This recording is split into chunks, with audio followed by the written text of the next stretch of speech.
For the 8th time, I found Keith Hayes in bed with another woman. This time, I didn't argue. I just took off my jacket and handed it to the girl, my voice flat. Use the back exit. She stared at me like a deer caught in headlights, then scrambled out, clutching my jacket like a shield. Keith, propped against the headboard, watched with a cigarette already lit between his fingers. Leave her alone, Amelia. She's different, actually. Fragile. He exhaled smoke like he owned the air in the room. It's her birthday tonight, so I'll be staying with her. Don't wait up. I nodded, a cold little laugh catching in my throat. Because Keith didn't know something yet, something he wouldn't take seriously until it was too late. He didn't know his newest fragile girl was carrying something dangerous. The floor was a mess. Used protection, scattered clothing, the heavy, stale smell of a night I'd seen too many times before. I went to the closet, pulled out a mask, opened the windows wide, and didn't look at him again.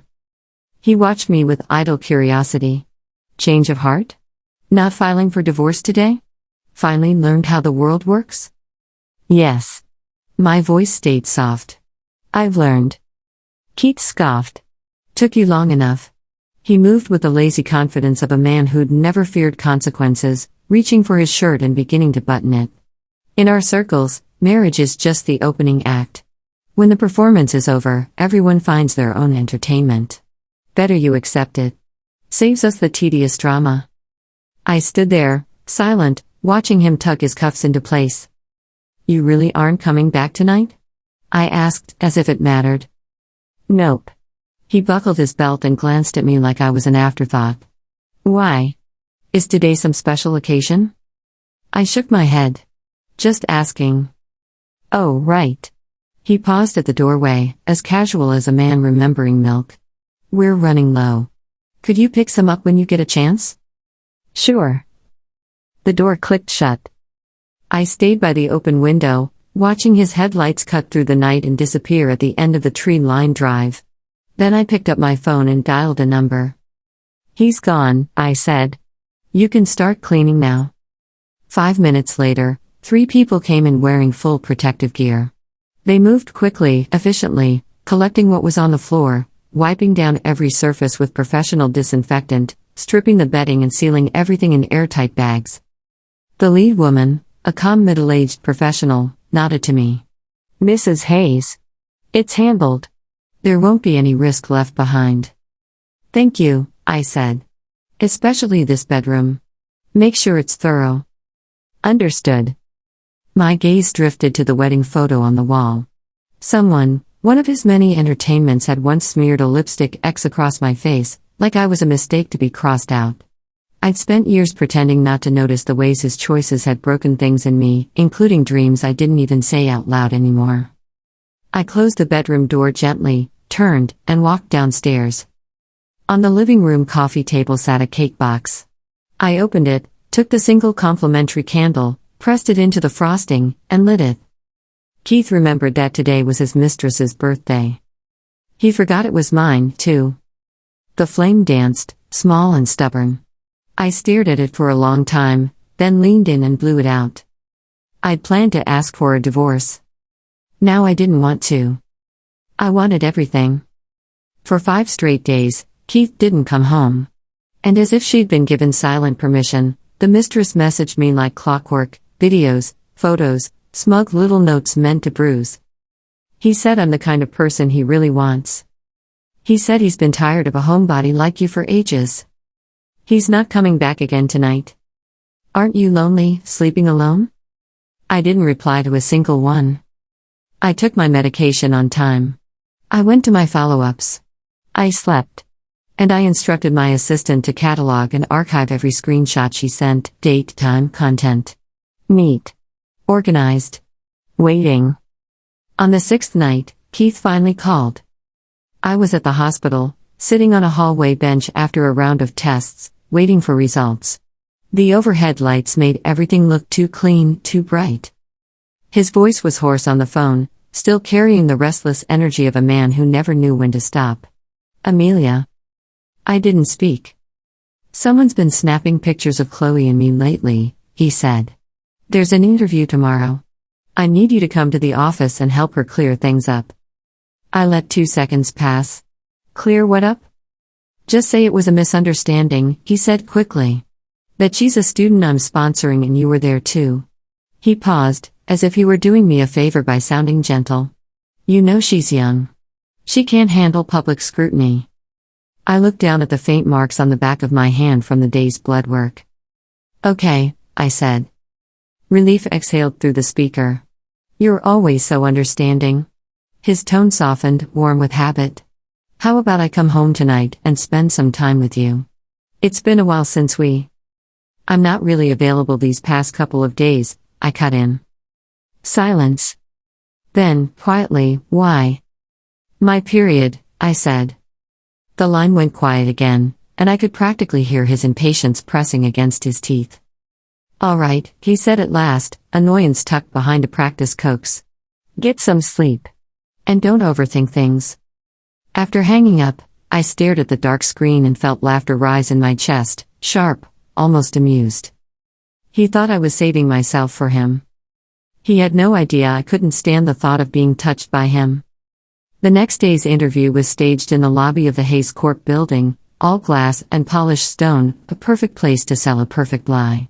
The media turned out in force, cameras, microphones, flashing lights aimed at the model couple. I linked my arm through Keith's. My makeup was flawless. My smile was gentle and composed. When the host asked about the rumors, Keith's eyes flicked to me automatically, like he was checking if I'd stay obedient. I took the microphone from him. This has all been a misunderstanding, I said, calm and practiced. Ms. Davis is a student my husband sponsors. She's been unwell, and he's shown her appropriate kindness. A few photos were taken out of context and turned into something they're not. I trust we can now put this to rest. Someone in the crowd pressed harder. Mrs. Hayes, are you truly not bothered at all? I turned my head toward Keith, my eyes soft with devotion I didn't feel. Of course I trust him. At that moment, his grip on my wrist tightened, just enough to remind me who he thought he owned. Halfway through the interview, his phone buzzed with a message. Keith's face changed instantly. He stood up without even sparing me a glance. My apologies, he said to the host. Something urgent just came up. And he was already turning away. The lobby erupted. Cameras swung like predators scenting blood. Someone called loudly, Mr. Hayes, is it about Ms. Davis? We heard she was hospitalized. Keith's steps faltered for a fraction of a second. Then he walked out without looking back. I remained seated in the brightest spotlight, still holding the microphone, cleaning up his mess, continuing to play the devoted wife. Afterward, Ryan, my assistant, approached carefully. Mrs. Hayes, are you all right? I stood, smoothed my dress, and smiled. I'm perfectly fine. And I truly was. Because I knew he had just pushed me one step closer to the finish line. That night, he didn't come home. He only sent a message.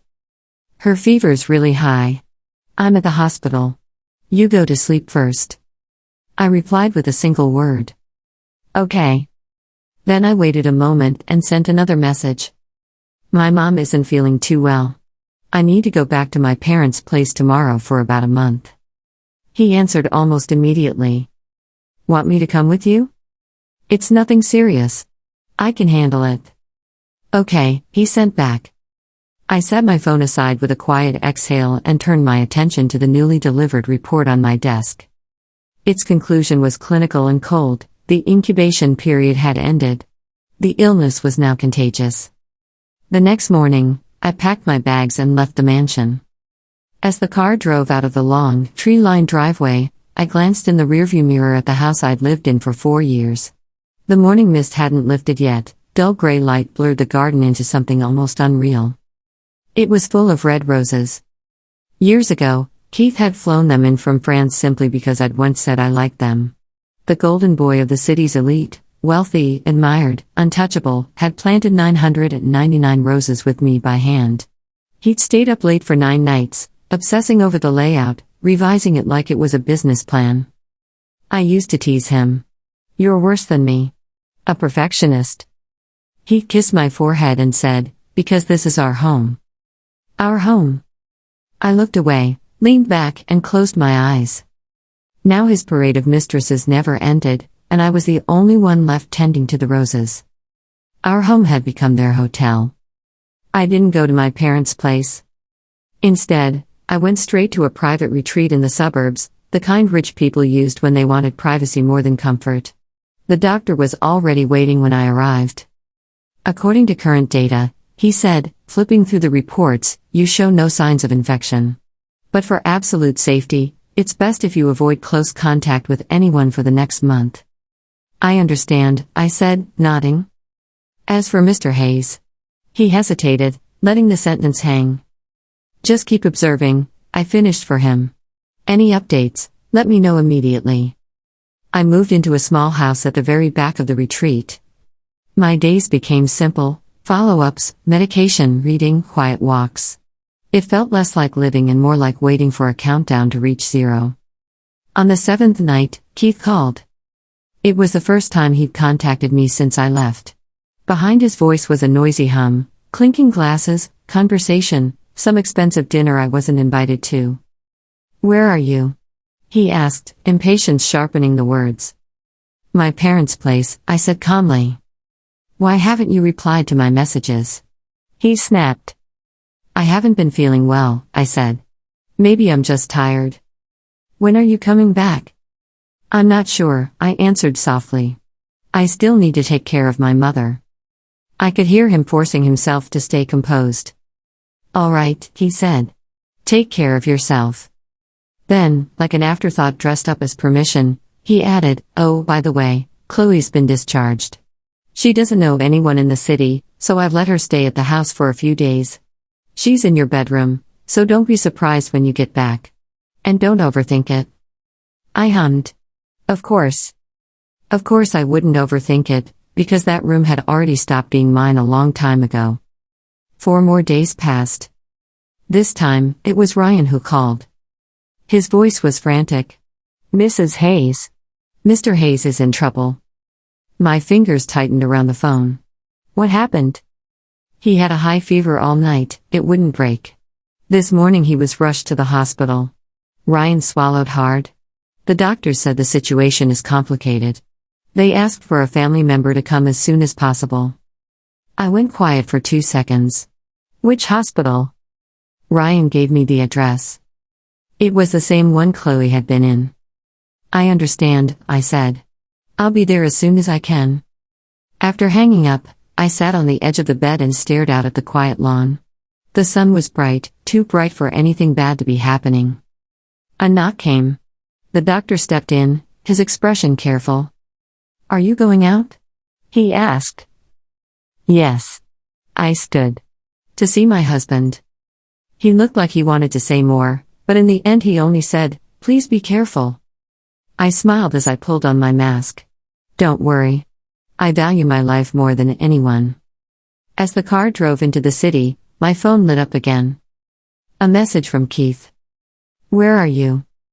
I stared at the 2 words for a long moment before replying. On my way. Another message came quickly, almost panicked. I don't feel good. Whenever he'd been sick before, I was always there, water, medicine, a cool cloth, staying awake through the night. He was used to my presence being guaranteed. This time, all he could reach was a scream. I didn't reply again. The hospital smelled sharply of disinfectant. Ryan waited at the entrance, his face worse than I'd imagined. Mrs. Hayes, he whispered. The doctor did a preliminary check and suggested further specialized testing. I nodded. I know. When I pushed open the door to his room, Keith was propped against the headboard, and 4 dripping steadily into his arm. He'd lost weight. His complexion was gray and strained. The moment he saw me, his body visibly relaxed, like a rope finally released. In his eyes, the reliance was almost primal. I walked over, set my bag down, and kept my voice steady. What's wrong with you? I feel weak, he said, frowning. My head hurts, too. The doctor said it might be an infection. He said it casually, like it was a cold that would pass if he slept enough. I tucked the blanket around him, my movements as gentle as they'd always been. Don't worry, I murmured. You'll be all right. He looked at me, then reached out and grabbed my wrist. Amelia, he said hoarsely. Thank you. For everything. I looked down at his hand on mine, those long fingers, the hands that had once guided me through crowded rooms like I was something precious. We're married, I said. Only then did his shoulders loosen, his eyelids drooping as if my words were medication. Not long after, the doctor entered and asked to speak with me outside. He met my eyes briefly and held out a report. Amelia, he said quietly, the results are back. I took the paper, my gaze going straight to the decisive line. Confirmed infection. I was calm, so calm it surprised even me. Does he know yet? I asked. Not yet, the doctor said. In cases like this, we recommend a family member informs the patient. I nodded once. I'll do it. When I returned to the room, Keith was asleep. Sunlight lay across his face, softening him into something almost innocent, like a photograph frozen before everything went wrong. I sat by his bedside and watched him for a long while. Then I softly called his name. Keith. He opened his eyes. I kept my voice gentle, gentler than it deserved to be. The doctor says you're quite ill. He froze. Ill with what? I didn't answer right away. I simply laid the report on the sheets in front of him. Keith blinked at the paper like it was written in a language he couldn't recognize. His eyes dragged across the bolded line once. Twice. And then his pupils tightened, as if his brain refused to let the meaning through. What is this? He asked, voice thin. What does that mean? I didn't lean in. I didn't comfort him. I didn't touch his face the way I used to when he had a fever and wanted to pretend he was still someone worth caring for.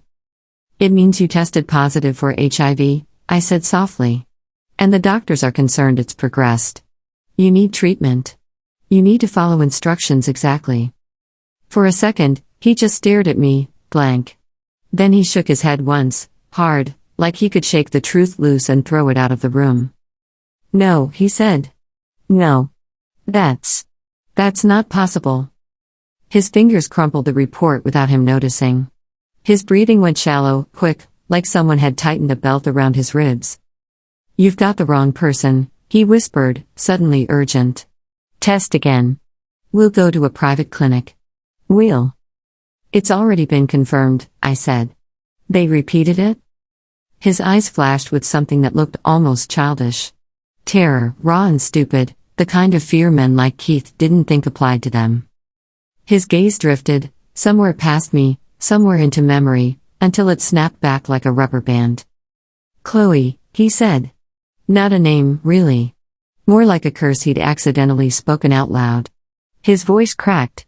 It was Chloe, wasn't it? I didn't answer. I didn't need to.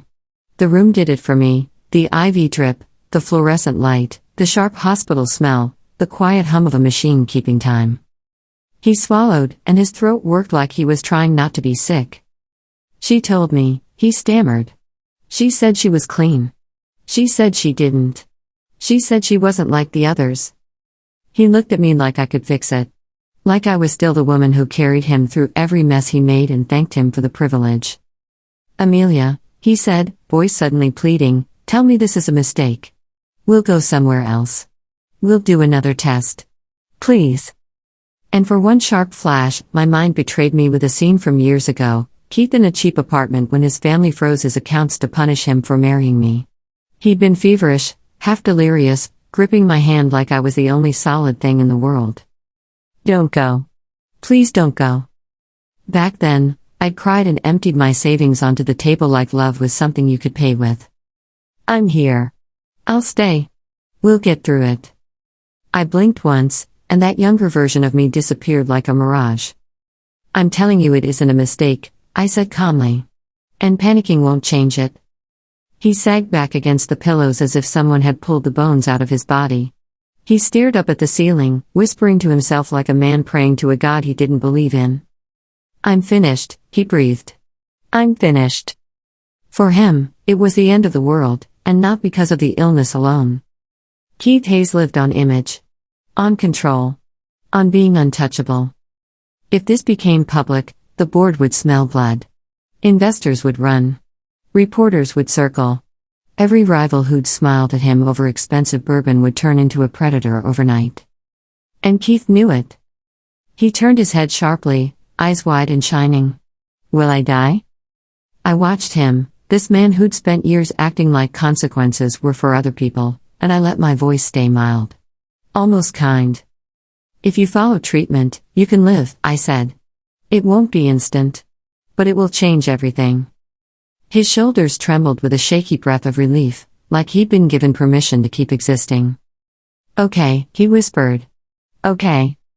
Then his eyes darted to me again, suddenly remembering I was here. What about you?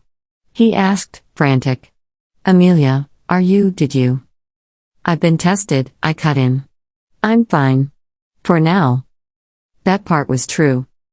Something complicated moved across his face, relief first, then guilt trying to find a place to stand. I'm sorry, he said hoarsely. Amelia, I'm sorry. 10 years too late. 1,000 betrayals too late. I stood. Sorry doesn't help you right now. He reached out like he wanted to grab my sleeve. Don't leave. I paused at the door, not looking back. I'm not leaving. I'm handling things. His voice hitched. What things? I turned just enough for him to see my face. Chloe. The color drained out of him so fast it was almost impressive. Chloe? He echoed, panic rising. No, Amelia, listen, can we slow down? Because now he understood. Hospitals had procedures. Public health authorities had procedures. Close contacts was not a poetic phrase. It was a list. A chain. A trail leading straight back to him. If this gets out, he rasped, I'm done. I'll lose everything. I let a small smile touch my lips, thin, bloodless. You mean you'll be embarrassed, I corrected softly. You mean you'll be exposed. He stared at me like he'd never met me before. Amelia, he whispered, voice breaking into something ugly, you said you'd help. I will, I said. As much as I can. Hope flickered in his eyes, weak, desperate. Then I added, quietly, but some consequences? You'll have to pay for those yourself. His brows pinched. What are you talking about? I didn't answer. I opened my bag and took out a document folder I'd prepared long before Ryan ever called me in a panic. I set it on the bedside table like I was placing a glass of water down for him. Keith's gaze dropped to the cover page. Equity transfer agreement. He didn't move for a full second. Then his eyes snapped up, furious and frightened all at once. You're joking, he said. But it wasn't confidence.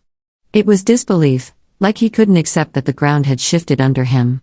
Amelia, you can't be serious. I leaned in slightly, not close enough for him to touch me, close enough for him to feel the weight of my calm. Keith, I said, you can't manage the company from the front anymore. Not like this. The board will notice every cancelled appearance, every missed meeting. People will ask questions. The wrong questions. His jaw clenched. So I'll recover, and then. No, I said softly.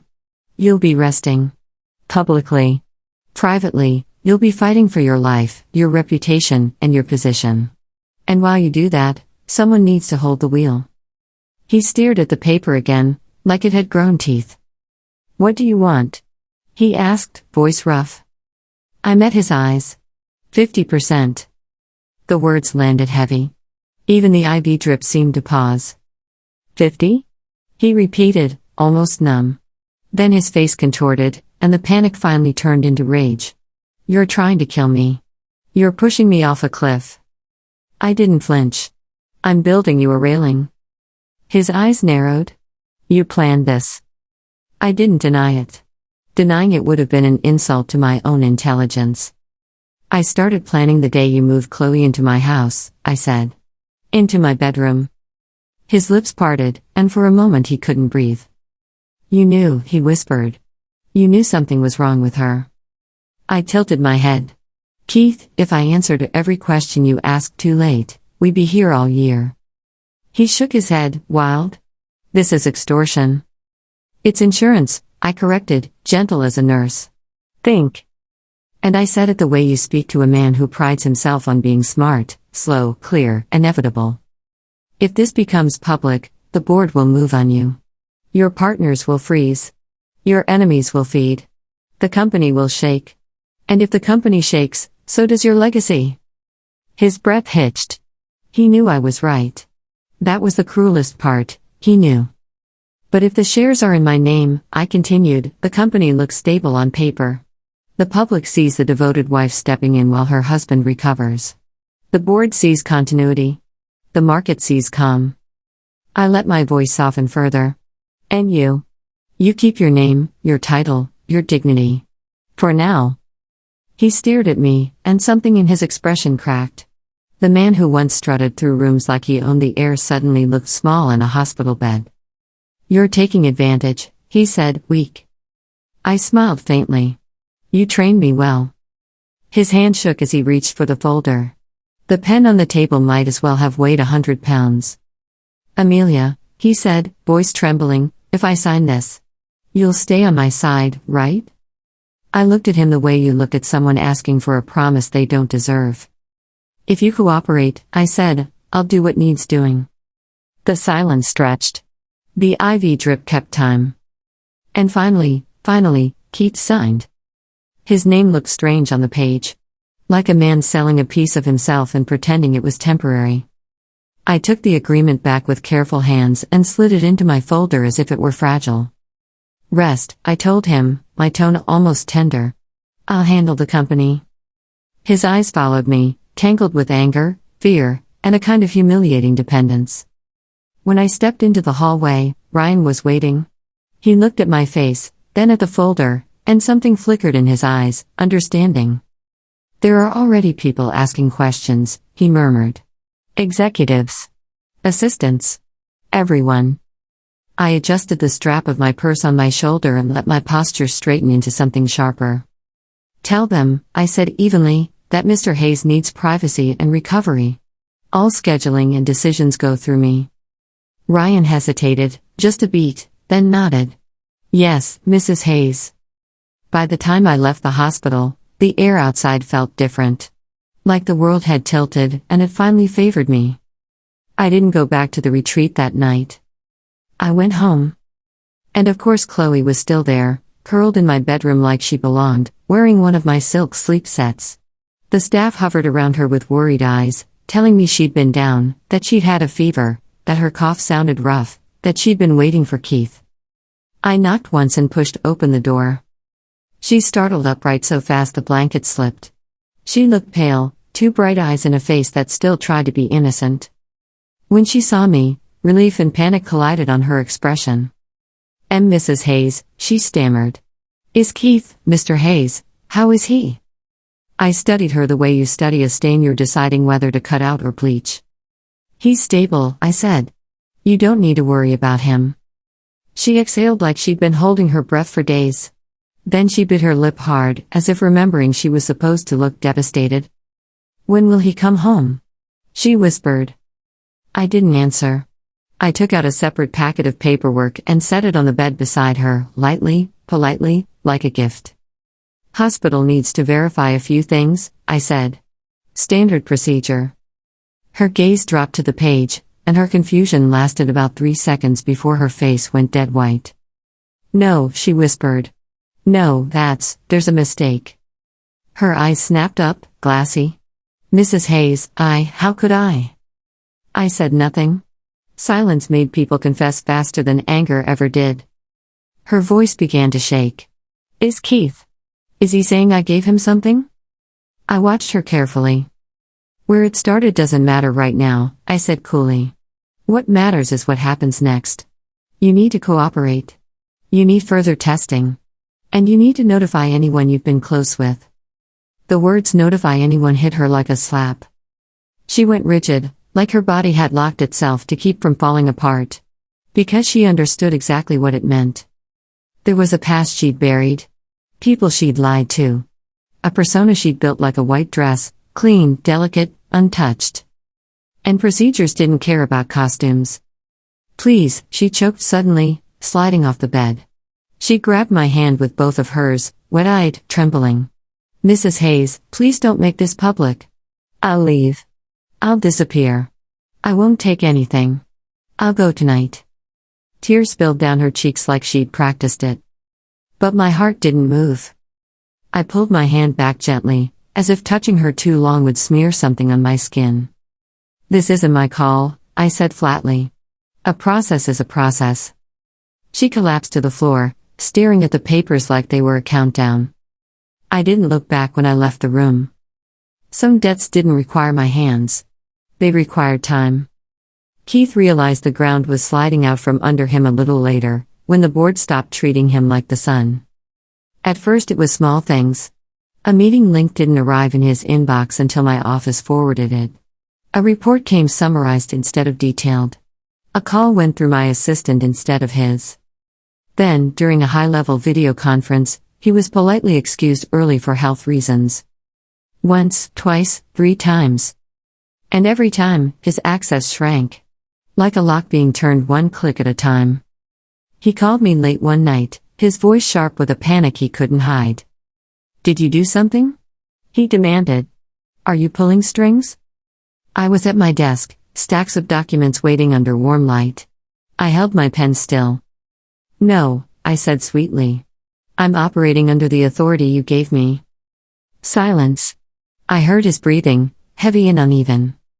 "They're looking at me differently," he said, "lower now. They're going around me. They're calling you." I smiled faintly, letting him hear the calm. "That's good." "How is that good?" he snapped. "It means they trust me," I said. "It means the company looks stable." "But I'm the chairman," he hissed, desperation cracking the words. "You were," I corrected gently. "You're the founder." He didn't speak. So I kept going, because some truths needed to be spoken like a lullaby, soft enough to swallow, sharp enough to cut. "Your photo is still on the website," I said. "Your name is still in the company history. You'll always be the symbol. The legacy. The mascot." The word hung there. He understood.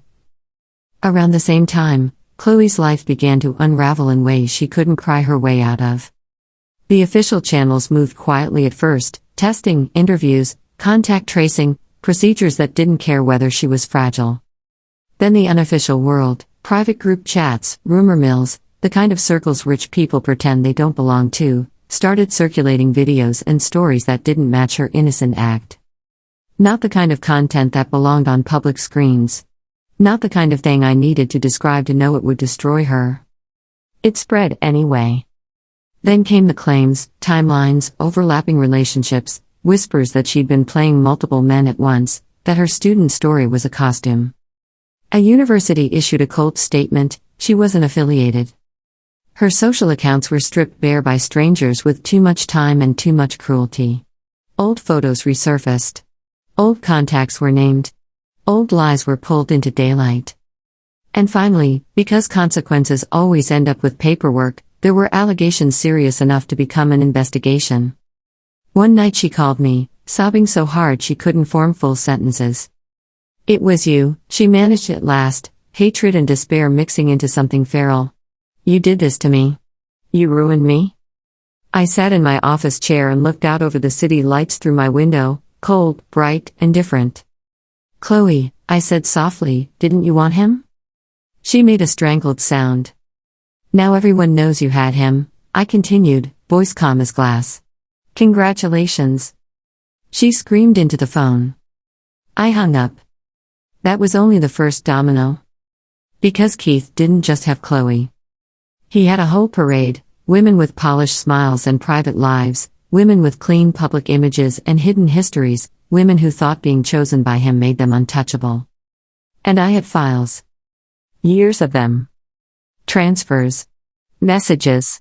Dates and times. Hotel addresses. Gifts. Apologies.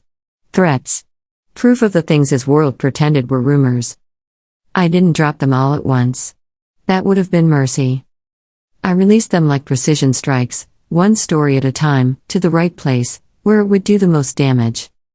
Week 1, a lifestyle influencer lost brand deals overnight when her feminist icon image cracked and her sponsor list surfaced. Week 2, a powerful man's wife received an anonymous package that turned her marriage, and his career, into rubble. Week 3, a woman who built a fortune selling purity and class was exposed for a past she'd sworn didn't exist, and her platforms vanished like someone had flipped a switch. In their circles, a new saying started to spread: anyone who touched Keith Hayes ended up burned. Keith lay in his hospital bed, scrolling through headlines with shaking fingers, watching his world collapse in real time, powerless to stop it. And then, finally, he snapped. The first time he yelled at me since the diagnosis, he threw a glass of water across the room. It shattered against the floor with a sound like a gunshot. "You promised me," he roared, eyes bloodshot. "You said you'd keep this contained. They're all falling, Chloe, the others, everyone. Is this you? Are you doing this?" I stood at the foot of his bed, expression empty. "Proof?" I asked lightly. He opened his mouth, closed it. Because what proof could he have? He'd spent years building his empire on secrets. And now those secrets were eating him alive. He stared at me, panting, like an animal cornered. "You're cruel," he spat. "You're a monster." I tilted my head. A small laugh escaped me, quiet, almost amused. "You're only noticing now?" Then I turned to the door and spoke to the nurse outside, my tone calm. "He's not stable emotionally," I said. "Please keep an eye on him." I left him there, alone with broken glass and a truth he couldn't buy his way out of. 6 months passed like a blink.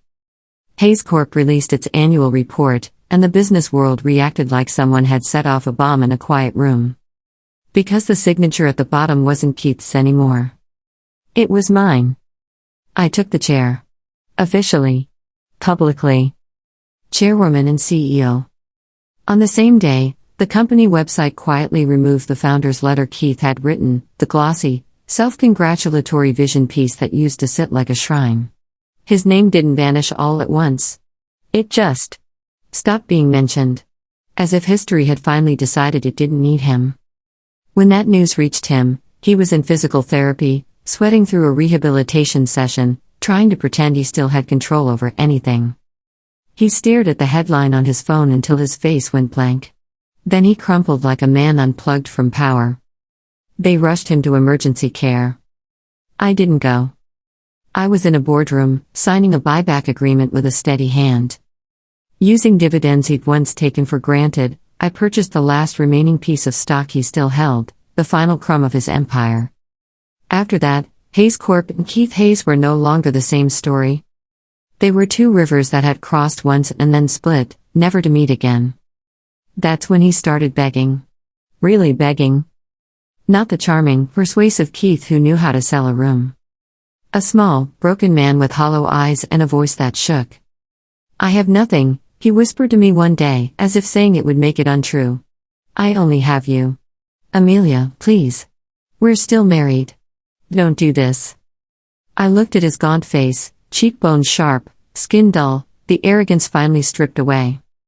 And my mind, uninvited, flashed to an old day, me in a clinic, gripping ultrasound printouts like they were a promise. 2 tiny dark dots I never got to meet. If they'd lived, they'd have called him Dad. The thought didn't make me cry. It made me cold. "Did you update the will?" I asked. He blinked, confused, as if he couldn't understand why I'd bring up something so practical in the middle of his collapse. "What?" he stammered. "You still have properties," I said evenly. "Trust accounts. Holdings outside the company. Don't let them go to anyone else." The silence between us thickened until it felt like pressure. He stared at me for a long time, realizing something he should have understood years ago. I wasn't asking. At last, with trembling hands, he took the pen and signed. All to me. A year later, Keith's condition reached its end stage. The hospital tightened security because reporters began to sniff around, hungry for a final scandal. I stood at the door like a wall and didn't let them in. Not for his dignity. For mine. Inside, Keith could barely speak. His lips were cracked, his skin paper-thin, his hands fragile where they used to be strong.